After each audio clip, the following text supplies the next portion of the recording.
Hi guys, welcome to our third video in chapter 4. This is the video covering 4.3, which is all about how atoms differ. Again, our question for this unit that we're going to keep coming back to is what makes up matter.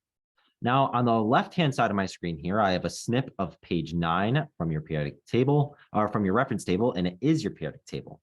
So I would like you to open up your reference table and follow along with me. You may want to make some annotations right on there, because remember, for testing quizzes, you do get to keep your reference table. So let's think about using our reference table. And of course, we're going to start at the most important part, which is the key. So we see for each box in the periodic table, we're given actually a ton of information. We're given the atomic mass, the symbol, the atomic number, electron configuration, oxidation states, and then it gives us some notes here. Okay, so we're going to cover all these things throughout the year, but to begin, we're going to focus on 4 aspects that are pretty important.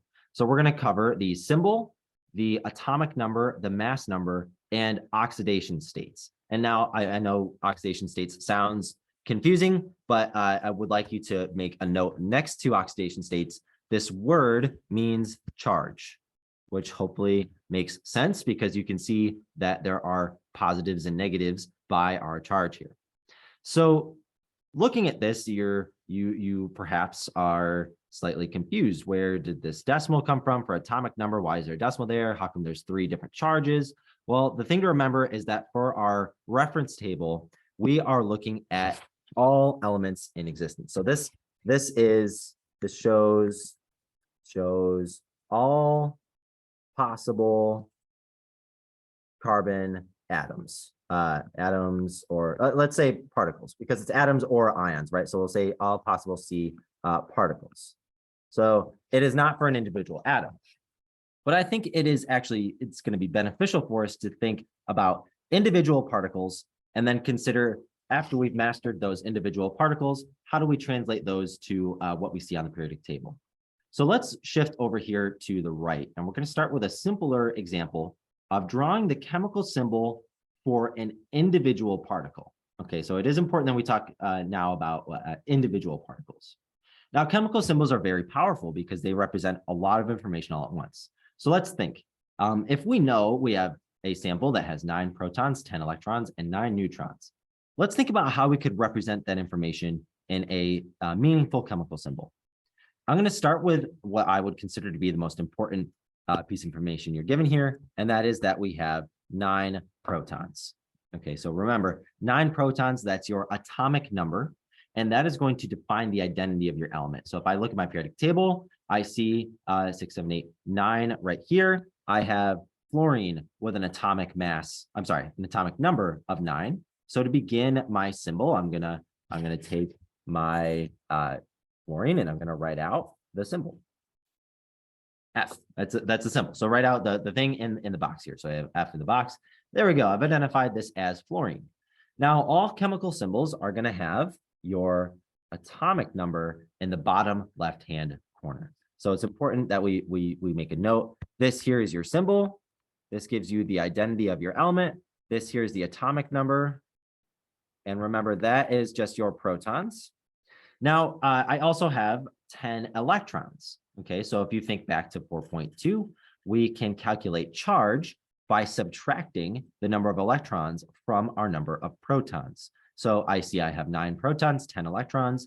I have 10 minus 9. That means my total charge is -1. And that hopefully makes sense. If electrons are negative, protons are positive. I have 1 more electron than I have protons. Therefore, I should have a -1 charge, right? I have 1 extra electron. And so remember, this is our charge, and this was protons minus electrons. Now, the last thing I'm going to calculate is going to be my charge, or remember, oxidation state was another term that does mean charge.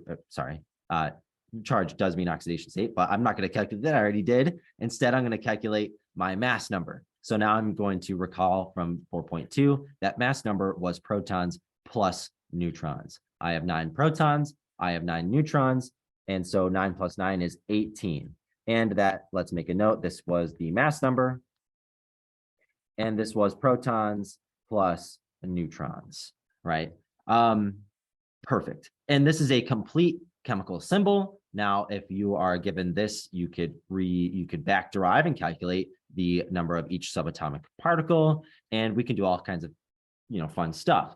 This is going to become increasingly important as we consider how different elements will interact in different conditions. We're going to need to be able to decipher chemical symbols so that we can understand their chemical reactivity.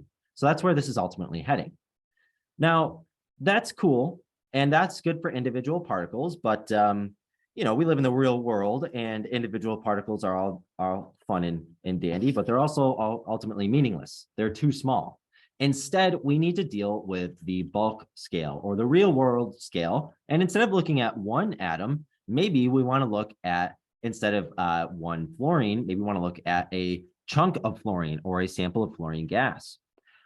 Well, that gets a little bit complicated because we have to consider isotopes. Recall from video 4.2, isotopes were those particles that had the same protons but different numbers of neutrons. This means that they have the same identity as their constituent elements, but they will have different mass numbers. And maybe you're seeing, you're starting to put together, oh, this could be where we get the decimal from, maybe some kind of way. And that way is because when we consider an entire sample of something, we can't just do the individual atomic mass or the mass number for that atom. Instead, we need to take the average atomic mass. If we consider an analogy to this, this would be, say, the average score on a test. Okay, like you have your own individual score, so each particle has its own individual mass number, but the entire class also has its average. And that would be the equivalent of the average atomic mass, a representation of the distribution of atomic masses for all isotopes. And this bottom line here is bell ring. This bottom line here is the key for what we're talking about. It says to multiply each isotope's mass number by its fraction. So let's think about an example here. Let's think about for carbon. So we're gonna think, where do we get this 12.011 from? Okay, so I have a table here. It's got three things: mass number, exact weight, and the percent abundance. We're going to focus in on the mass number column and on the percent abundance column. So that mass number is of course the weight of the individual isotopes. And I know that, for example, for carbon 12, this would be carbon that has 6 protons and 6 neutrons. And then for carbon 13, of course, it has its 6 protons because that's carbon. But since the mass number is 13, I know I must add 7 to that. So it has 7 neutrons. So just a quick analysis of what the individual particles in these samples would look like. Well, in my table, I see that 98.90% of my sample of carbon has a mass number of 12. So let's start our calculation here. So we'll do mass number. So I'll do average atomic mass. Let me abbreviate average atomic mass as average atomic mass for carbon. Well, you take your mass number, right? So multiply each isotope's mass number. So mass number in this case would be 12 times its fraction. It's a percent. So that means it's this number divided by 100. That would be the fraction. So 12 times, we take 98.90 and we divide that by 100. Cool. Now that is all fun, but we're going to add that to the next term or to the next item, right? If we have multiple scores, we need to include all scores here in our test. So let's consider the remaining 1.10%, which has a mass number of 13. So I'll take my 13 and I will multiply it by, can I scooch over here a little bit? Yes, I'll take my 13. I'm going to multiply that by my new fraction here. So, or my second percent, or 1.10 over 100, right? Because it's a percent, it's always over 100. Well, if you do this math out, and I do encourage you to do this. And so and like I said, please do this math out. But if you calculate this, you're going to get 11.868 plus 0.143. And if you add those together, you're going to get 12.011. And this is, we'll give this an AMU for now.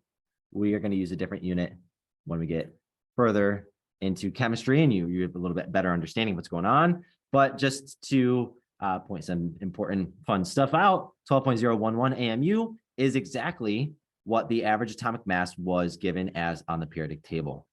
Now, this carbon example is relatively simple only because it has, I have the second definition down here. Interesting. But it's a simple example because it only has 2 isotopes. So we only had to add 2 terms together. But if, say, you had 5 isotopes, you would just do 1 plus 2 plus 3 plus 4 plus 5, right? Sample 1 plus sample 2 plus 3, 4, 5. All right, guys, I am out of time. So I will see you in the next video. Bye, guys.